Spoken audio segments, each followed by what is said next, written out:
runtii qofku marka uu qoraan noqonaya ama waxaan ila tusaalahan aniga buug baan qoraya buugani wuxuu leeyahay tallaabooyin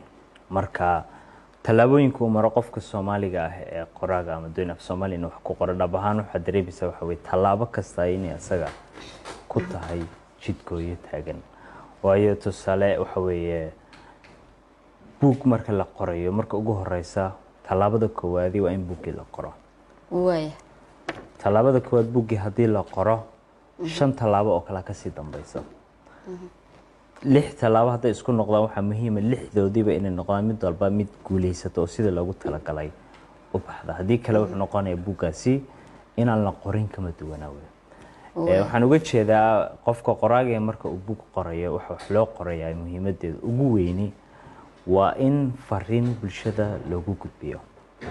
buugan waxaan ugu talagalay in fariin aqoon ah in bulshada la wadaago marka hadii talaabo kasto aan sameeyo mid kamid ah ay surtoobi weydo waxay ka dhigan tahay buugaasi inuu san gaarin fariintii bulshada aan ugu talagalay buugaasi inuu san gaarsiinin waxaan uga jeedaa kow qofku buuga uu qoraa markuu qorana dib u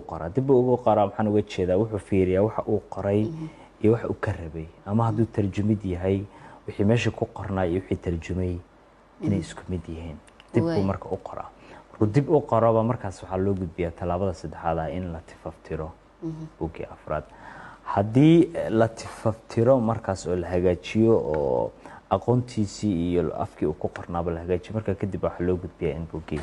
la naqshadeeyo kadib waxa loo gudbiyaa in la taabaco kadib waxa loo gudbaa talaabada ugu dambaysa ahna mid ugu adag oo ah faafinta buuga ama buugii cidii loogu talagalay inuu gaaro runtiina talaabo kasta oo kamid ah hadii ay shaqeyn weydo waxay ka dhigan tahay 6 talaabo inaysan shaqeyn buugaasina uusan gabi ahaanba shaqeynin